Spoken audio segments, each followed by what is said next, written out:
Aleluia. Senhor, nós rendemos toda a honra e toda a glória ao Teu nome. Nós Te bendizemos e nós Te agradecemos, Pai, porque estamos na Tua casa, porque estamos na Tua presença. Que essa noite não seja mais uma noite, mas que seja um momento, Senhor, um dia de dizer obrigada, Pai. Que não seja mais um culto, mas que seja a Tua presença invadindo o nosso ser. E que nós possamos nos derramar na Tua presença nessa noite, em nome de Jesus. Aleluia. Amém? Então, você ainda, do jeito que está, gostaria de convidar você para abrirmos a palavra de Deus em Lucas, capítulo 18, do 9 ao 14. Então, você pode abrir a sua Bíblia aí. Lucas, Evangelho de Lucas, capítulo 18, do versículo 9 ao versículo 14.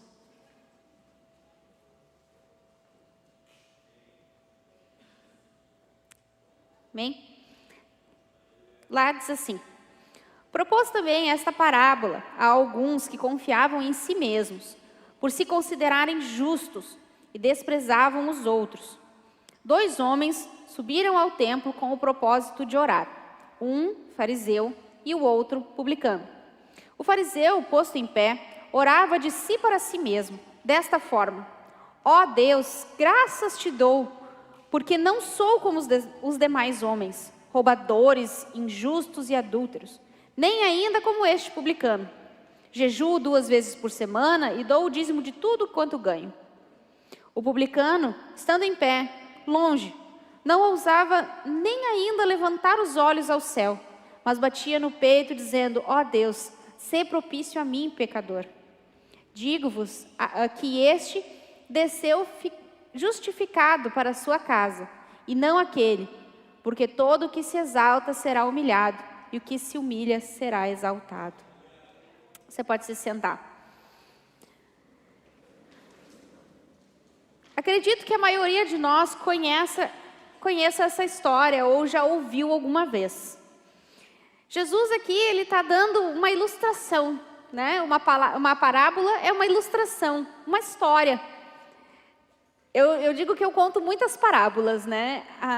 Eu tenho uma filha pequena de 3 anos, e aí, quando eu quero exemplificar alguma coisa, eu invento uma história para ela entender. E às vezes ela diz assim: mas eu não faço assim, mamãe. Aí eu digo: não estou falando de ti, estou falando da menina da história, né? E Jesus, ele fazia o mesmo. Ele contava histórias para que ficasse mais fácil das pessoas entender. Porque às vezes a gente corrige, a gente diz: não faz assim, não faz assim, não faz assim. Fica difícil de entender. Mas quando a gente conta uma história assim, hipotética, né? A criança, a pessoa entende um pouco melhor. E era isso que Jesus fazia. Ele contava uma história. E aqui ele está comparando 2 pessoas. Ele está comparando um fariseu e um publicano. Quem era um fariseu? O fariseu, ele era um estudioso da lei. Ele era um conhecedor da palavra. Ele sabia de cor tudo que estava ali. E ele falava sobre a lei. Então, o fariseu, ele tinha uma vida de fala, de oratória, né? Ele vivia de aparência. Ele tinha uma vida religiosa. E lá em Mateus 15:8, Jesus dá um para-te-quieto nos fariseus. Ele diz assim: esse povo honra-me com os lábios, mas em seu coração está longe de mim.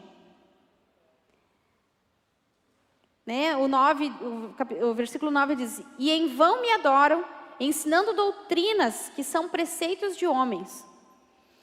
Aqui, Jesus ele está dando um para-te-quieto nos fariseus, dizendo: vocês falam, mas vocês não praticam. Jesus ele está dizendo assim: vocês me adoram com a boca, mas o coração de vocês está vazio, vocês não têm nada para me oferecer. E esse era o fariseu ali da história de Jesus. Um homem que falava das coisas da lei. Ele falava de si, mas ele não vivia, ele não praticava aquilo que ele falava. E já o publicano, né, o nosso outro personagem, o publicano, ele era quem?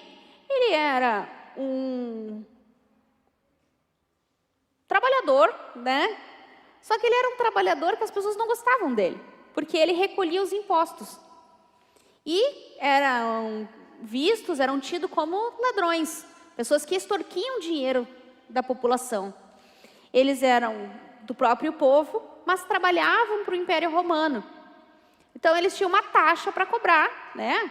A gente, aqui no Brasil principalmente, está bem acostumado a pagar imposto, né? Só que naquela época o imposto não vinha embutido nas coisas. Tu tinha que pagar ele separado. Então os publicanos eram quem recolhia esse dinheiro. Só que eles recolhiam mais do que realmente precisavam para embolsar uma parte. Por isso que eles eram considerados ladrões e injustos, e ninguém gostava muito dos publicanos. E aí aqui Jesus usa duas pessoas. Um fariseu, um mestre da lei, que era o correto, o perfeito, que sabia tudo. E um publicano, que era um pecador, um ladrão, uma pessoa que ninguém gostava, ninguém queria conviver com aquela criatura. Né? Jesus ele convive bastante com os publicanos, ele tinha discípulos que eram publicanos, ele visitou o publicano, né? A história bem conhecida aí, que é o Zaqueu, né? Que ele era um coletor de impostos. E Jesus aqui, ele está fazendo essa comparação. E ele diz assim: o fariseu, ele está falando da boca para fora. Ele está falando: ó Senhor Todo-Poderoso, ouve a minha oração, já que eu sou tão perfeito, que eu conheço a Tua palavra, eu jejuo, eu dou o dízimo, eu faço tudo perfeito. Ele está falando dele naquela oração, bem alto para todo mundo ouvir. E o publicano, no cantinho lá, ele não levantava nem a cabeça, ele só dizia assim: Deus, me perdoa. Só isso. E aqui Jesus está dizendo, o publicano, esse que só falou assim: Senhor, me perdoa. Esse voltou para casa justificado, voltou para casa perdoado, porque Deus ouviu a oração dele, diferente do publicano, conhecedor da lei. E essa história relata o que muitas vezes a gente vive dentro da igreja. Porque a gente está na igreja há tanto tempo, porque eu conheço a palavra de Deus, porque eu sei isso, porque eu faço aquilo, porque eu participo do ministério, não sei do quê. Então eu sou melhor do que o outro que recém chegou, não sabe de nada. Mas não é assim que as coisas funcionam.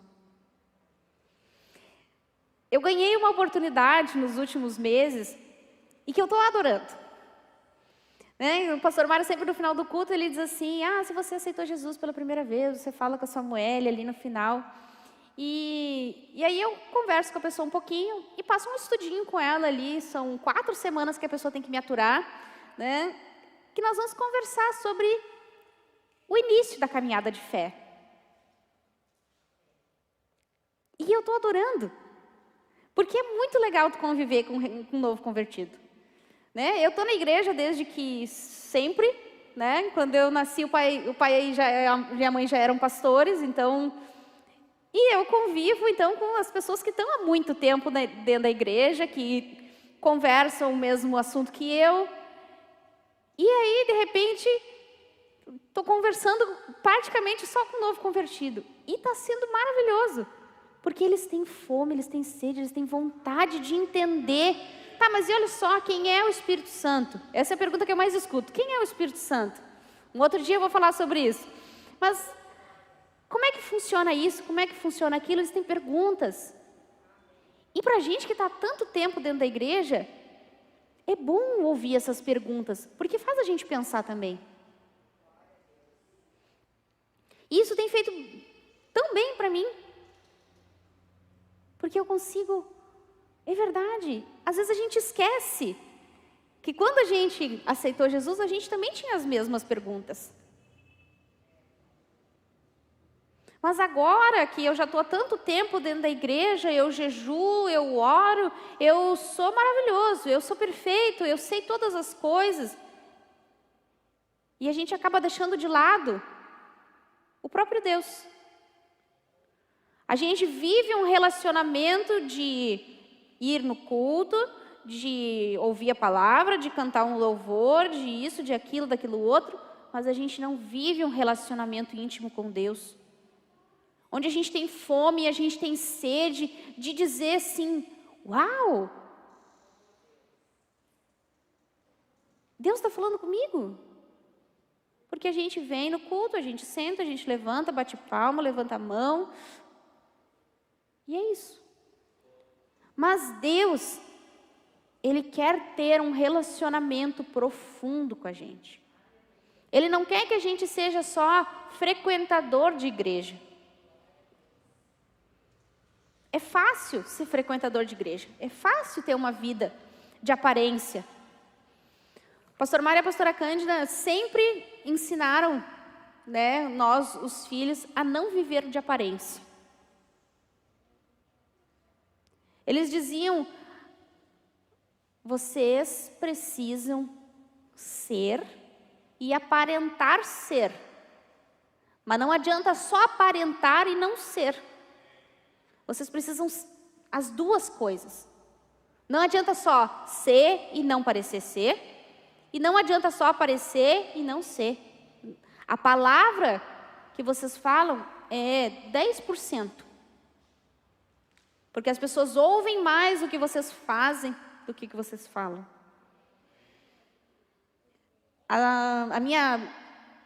Eu tive vários problemas na escola, assim, principalmente no ensino médio, porque a minha turma era muito pequena e tinha muita picuinha daqueles poucos alunos que tinham.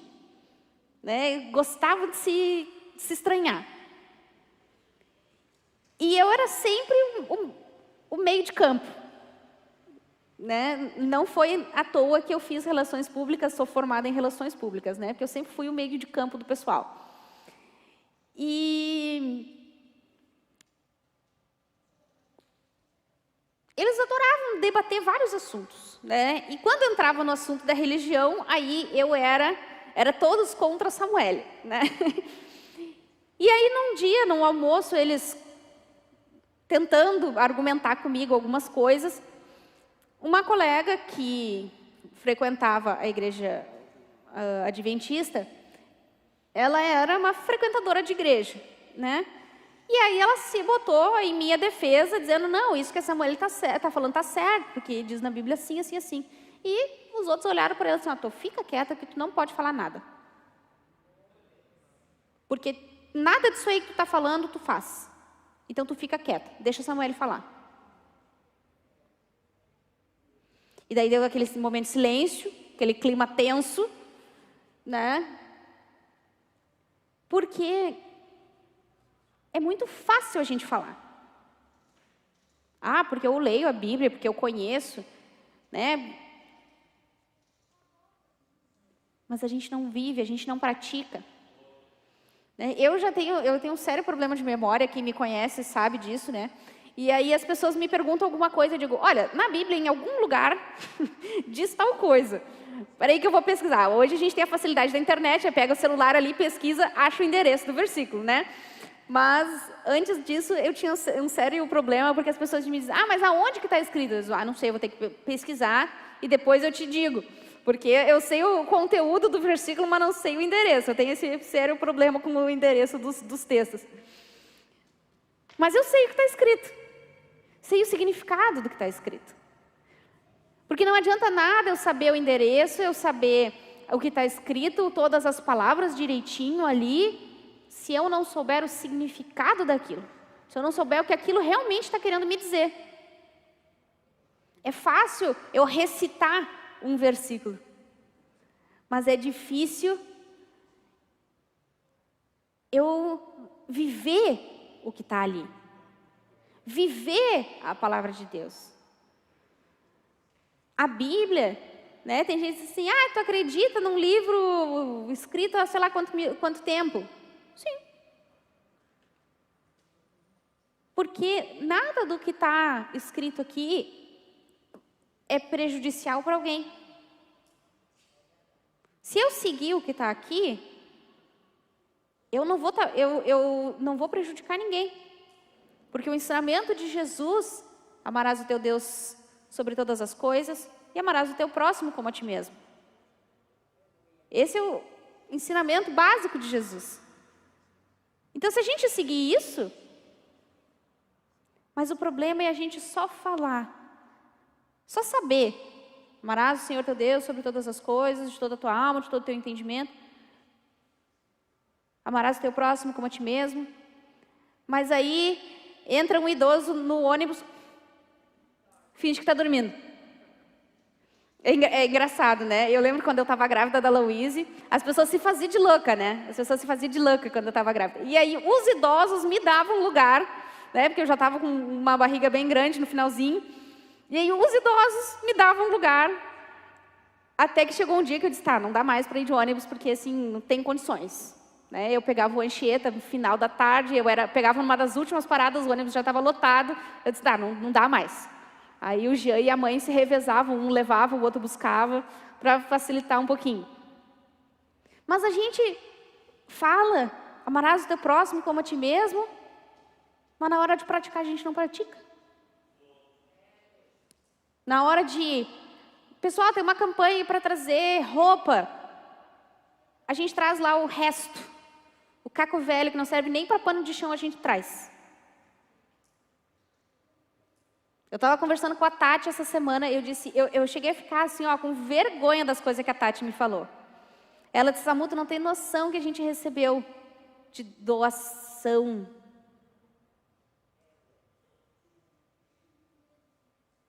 Quando você vai dar algo para alguém, você dá aquilo que você usaria.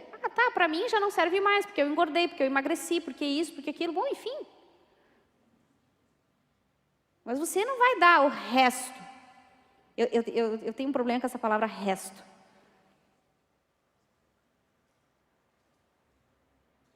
Porque não é isso que Deus quer de nós. Deus, Ele não quer o resto. E quando a gente decide entregar o nosso coração,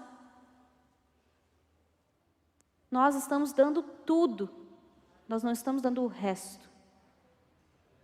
Deus, Ele não quer de nós uma parte, um pedaço ou o resto. Ele quer o nosso coração. Mas para quê? Para a gente ter um relacionamento com Ele. Quando você quer ter um relacionamento com alguém, você vai conversar, você vai investir tempo, você vai investir dinheiro, você vai quer passar o tempo todo com aquela pessoa, né? Você vai investir.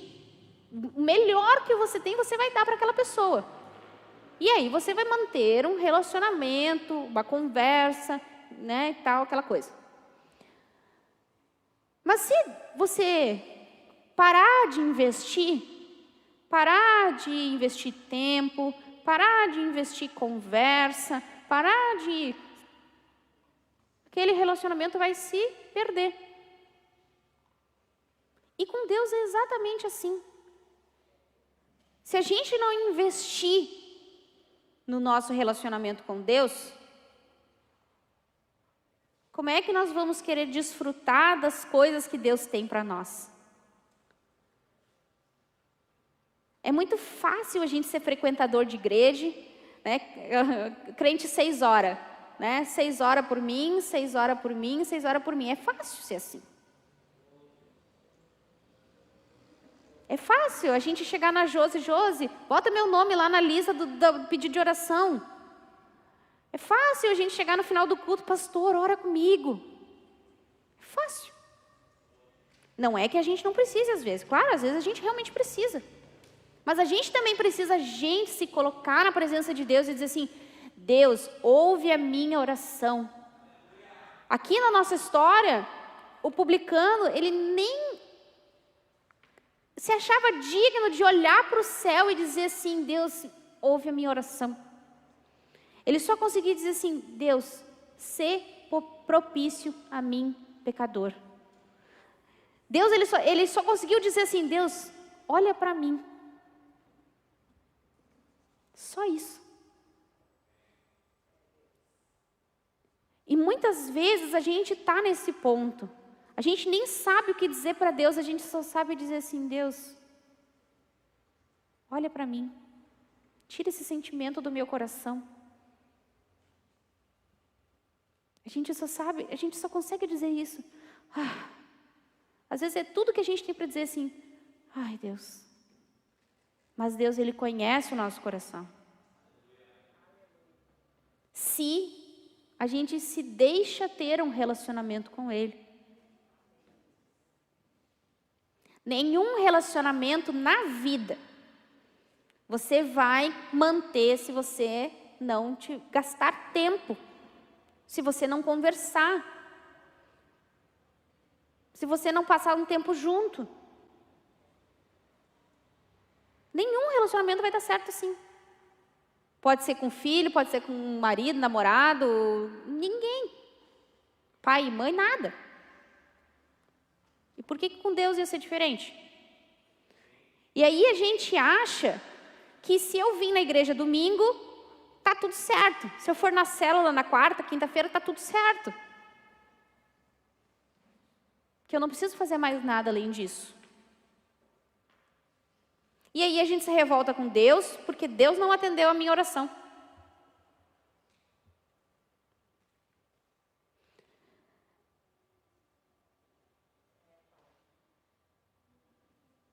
A gente usa uma palavra, né, para descrever o culto. Né? Esse momento que nós temos aqui, uma palavra, né, dentro da teologia que diz liturgia, que são os elementos do culto. O louvor, a palavra, né, tem esse momento da ceia, tem o momento da oração, tem... Isso tudo faz parte da liturgia, a forma com que o culto ocorre. Em algumas igrejas, que nem a nossa, a liturgia do culto é um pouco mais simples. Tem outras igrejas que a liturgia do culto, né, é todo um aparato. Eu me lembro que quando eu era criança, eu acho que a boa parte, né, daqui não pegou essa fase. Se tem alguém aí que chegou a ver meu pai de talar, levanta a mão aí. Tem alguém que chegou a... tá, o Thales, a Gildete tá ali também. Tem uns dinossauros aí que nem eu. Que fazia parte da liturgia do culto, né? Vocês estão na igreja há bastante tempo, você sabe, faz parte da liturgia do culto. Aí tinha as velas no altar, que nem eu sei para que servia aquelas velas, né? Aí ele tinha que usar um talar. O que era um talar? O talar era uma capa preta que ele usava, era tipo um vestido, assim, tá? Do pescoço, assim, nem aparecia, acho que não aparecia nem o sapato, né? Todo assim, uma capa preta com uma coisinha, uma golinha branca, assim, era isso, tá?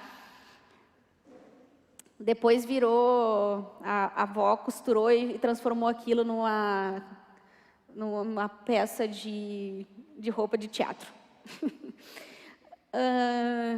Mas a vontade do pai era tacar fogo naquele negócio, ele não gostava daquilo.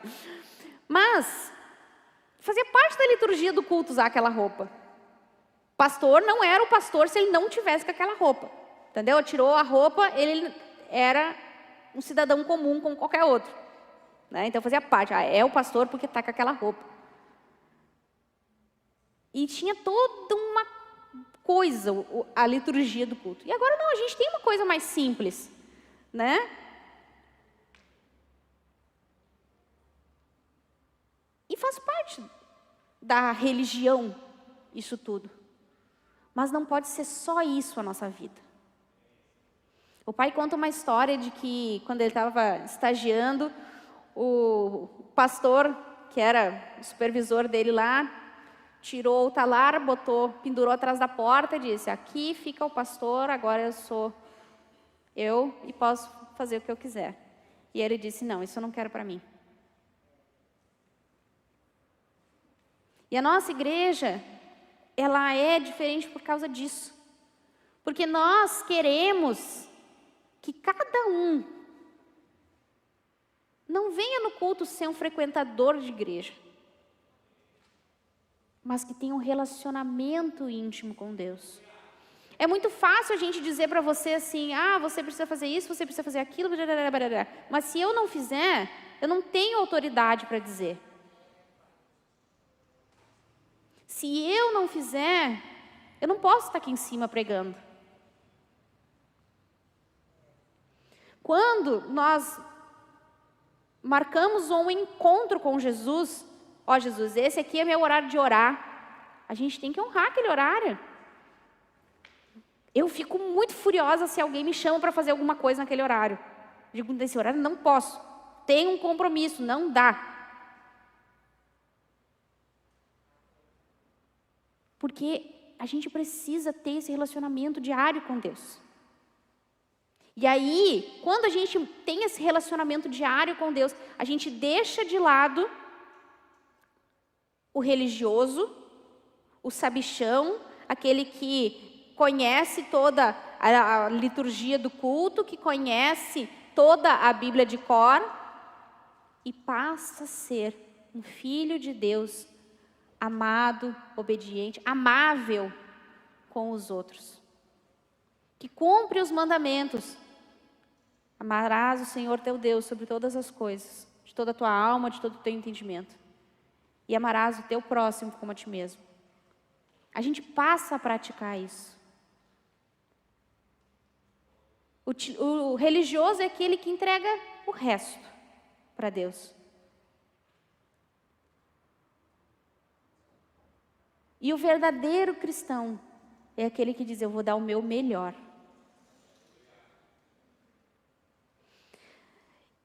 Um exemplo muito clássico nessa transformação de algo de Deus em religiosidade, está lá em Mateus, capítulo 6. Você pode abrir comigo?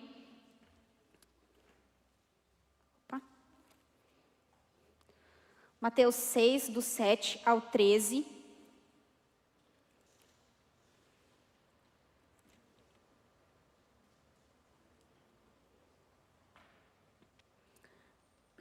Que diz assim: e orando, não useis de vãs repetições, como os gentios, porque presumem que pelo seu muito falar serão ouvidos.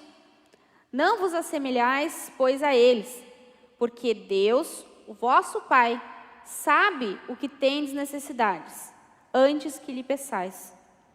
E aí Jesus ensina uma oração. Ele diz assim: portanto, vós oreis assim: Pai nosso, que estás no céu, santificado seja o teu nome. Venha o teu reino, faça-se a tua vontade, assim na terra como no céu. O pão nosso de cada dia nos dá hoje. Perdoa-nos as nossas dívidas, assim como nós temos perdoado os nossos devedores. Não nos deixes cair em tentação, mas livra-nos do mal, pois teu é o reino, o poder e a glória para sempre. Amém. Essa é uma oração que Jesus nos ensina. Ele não está dizendo assim: agora vocês só podem orar isso. Não, ele está dando conceitos, ele está nos dando ideias de como orar. Ele está dizendo assim: quando vocês orarem, vocês adorem a Deus. Vocês peçam perdão e liberem perdão. Vocês peçam ajuda do Senhor nas suas batalhas diárias. E vocês têm toda a honra e toda a glória para todos sempre a Deus. É isso que Jesus está ensinando.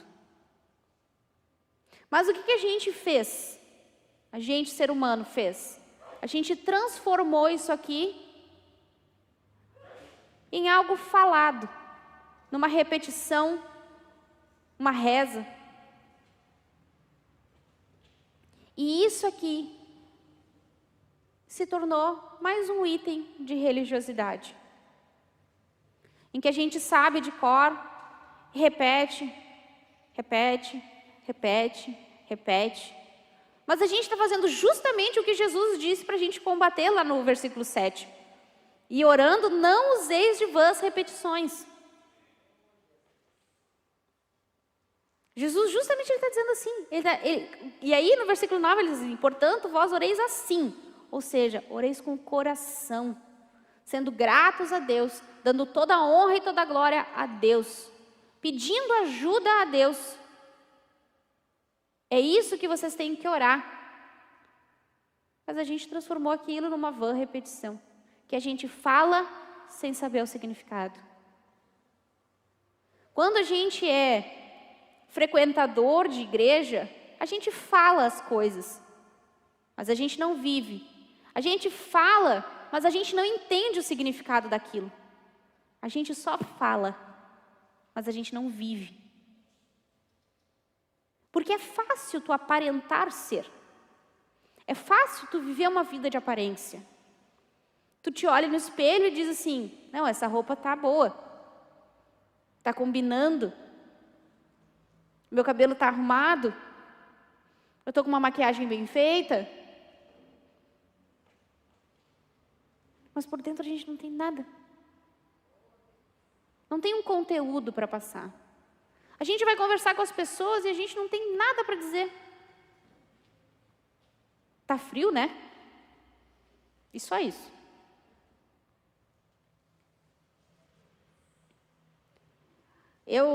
Deus tem trabalhado comigo e eu tenho me esforçado, que sempre que eu encerro uma conversa, eu digo, Deus te abençoe.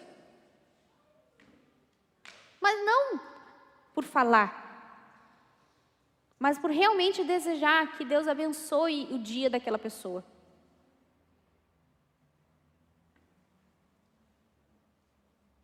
Porque geralmente, ali eu estou finalizando uma conversa em que eu já falei de Jesus, eu já falei das coisas de Deus. E não só, tá frio, né? Pois é, o tempo tá complicado. Será que chove? Não. Será que chove? Pois é, não sei. Mas se chover, tá bom. Deus vai mandar a chuva na hora certa, Deus vai mandar o frio na hora certa. E assim a gente vai. A gente puxa assunto. Né? Eu digo que eu tenho cara de quem gosta de dar informação. Porque não importa onde eu estiver, as pessoas vão pedir informação para mim. Eu posso estar numa parada do ônibus lá em Porto Alegre, no meio do nada, as pessoas vão vir. Tu sabe se o ônibus tal passa aqui? Não sei, não sou daqui. Mas eu tenho cara de quem gosta de dar informação. Eu gosto de conversar, isso eu realmente gosto de conversar. E posso dar a informação, mas quando eu sei a informação, né? Então, às vezes, eu estou na parada do ônibus assim, ai, tu viu se o ônibus tal já passou? E aí eu fico, não prestei atenção, não sei. E daí, depois de várias situações assim, eu comecei a prestar atenção nos ônibus que passavam, porque eu ficava só esperando o meu, daí a pessoa perguntava, ai, o ônibus tal já passou? Já passou. Não vi passar ainda. E aí, tu tem a oportunidade de puxar o assunto, né? De conversar com a pessoa.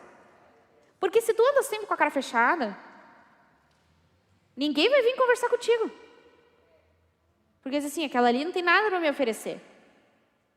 Se eu perguntar se o ônibus tal já passou, é capaz de me mandar longe. Então, isso tudo faz parte de ser cristão. A gente andar com um sorriso no rosto, a gente andar falando, mas mais do que falando, fazendo.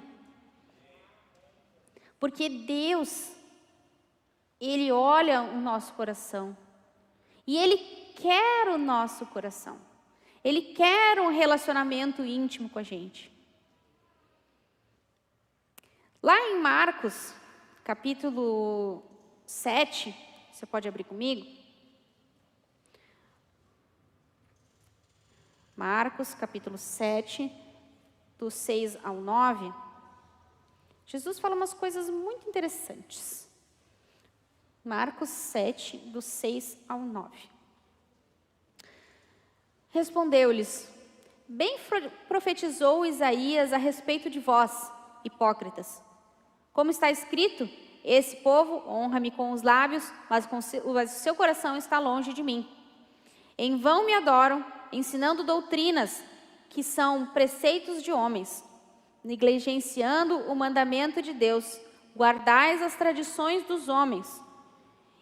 E disse-lhes ainda: jeitosamente rejeitais o preceito de Deus, para guardardes a vossa própria tradição.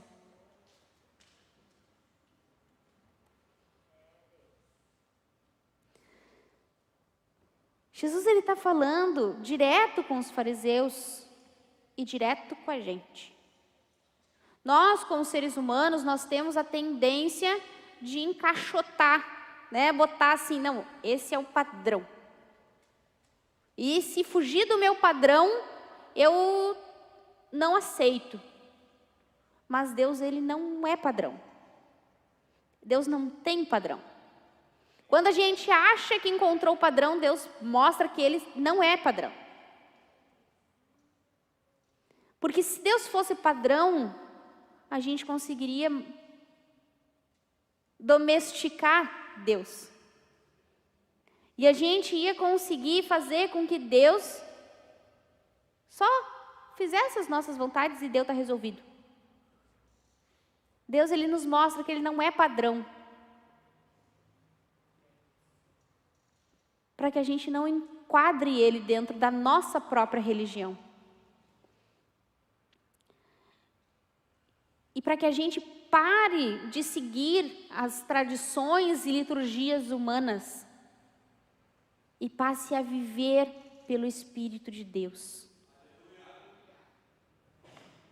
Quando nós dizemos, eu sou cristão, você está dizendo que você é governado pelo Espírito de Deus.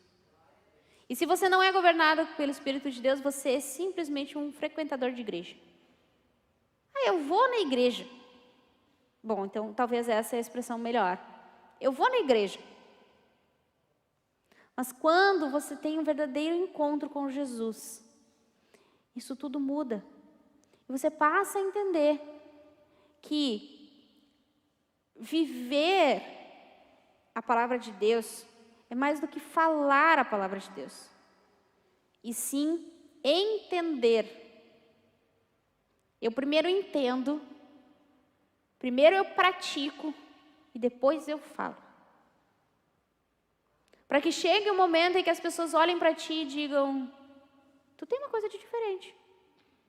O que tu tem de diferente? Por que tu não é igual a todo mundo? E aí você pode dizer: ser igual a todo mundo é fácil. E eu não quero ser igual a todo mundo. Eu quero fazer diferente. Porque é legal ser diferente. É legal. É bom. Porque quando a gente é diferente, a gente está mostrando qual é a liberdade que Deus nos deu. Liberdade de poder escolher o que eu quero fazer da minha vida. Liberdade de poder dizer sim, Jesus, Ele deu a vida dele por mim, e o mínimo que eu posso fazer para retribuir é entregar o meu coração para Ele. Você que está vindo hoje pela primeira vez deve ter pensado assim: vim no culto errado. Que essa guria aí está só falando de quem já conhece a igreja, de quem já conhece Jesus. Mas alguém te convidou para vir. E se você aceitou vir, é porque você viu nessa pessoa algo de diferente. Porque você viu nessa igreja algo de diferente.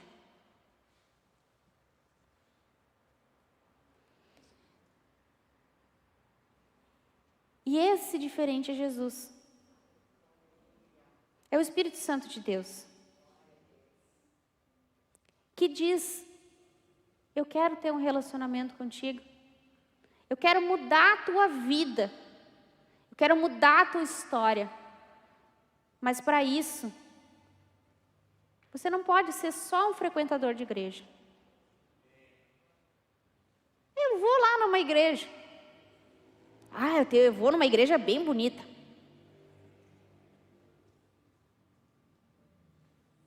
Eu vou lá. Eu vou numa célula. Mas se você não se envolve, se você não pratica as coisas que a gente fala aqui, que a Bíblia fala, você vai continuar sendo igual a todo mundo nas suas ações. Suas palavras podem ser diferentes, mas as suas ações vão continuar sendo igual a todo mundo. Eu vou na igreja, está tudo certo, vou na célula, está tudo certo, e eu saio dali e continuo a minha vida, vida que segue. Você pode ser diferente quando você tomar uma decisão de dizer assim: eu não quero ser só um frequentador de igreja, mas eu quero ser um cristão sincero, que ouve, entende e pratica aquilo que está na palavra de Deus. Então é possível a gente viver uma vida sem religiosidade? Com certeza. A gente pode sim. A gente pode viver uma vida sem religiosidade. Quando nós colocarmos o amor de Deus por nós em primeiro lugar. Quando a gente der prioridade para o relacionamento com Deus. E aí, as nossas palavras vão valer mais. Porque elas vão estar baseadas nas nossas ações. As pessoas vão olhar para nós e vão dizer assim: tu pode falar, porque tu faz aquilo que tu fala. E tu fala aquilo que tu faz. Então, a gente pode entender nessa noite que falar, todo mundo fala. Mas fazer, praticar, não é para qualquer um. E Deus te chama para não ser qualquer um. Eu queria te convidar para ficar de pé. Para que você possa falar com Deus. Durante essa canção, você coloque o seu coração na presença de Deus e diz: Deus, eu não quero ser um frequentador de igreja. Eu não quero ser mais um. E eu vou dar um tempo para você orar. Aí onde você está, não vai ir ninguém aí. E aí depois, sim, os irmãos vão entregar para você um papelzinho para você preencher o seu pedido de oração. E todo mundo vai receber o papel. Você preenche se você quiser, se você não quiser, deixa na cadeira que depois a gente recolhe. Mas agora, não presta atenção em mais nada. Você que está em casa, tenta ficar sozinho, quietinho. Eu sei que às vezes com as crianças é difícil. Mas fale com Deus sim: Deus, eu quero ter um relacionamento contigo. Eu não quero ser um frequentador de igreja.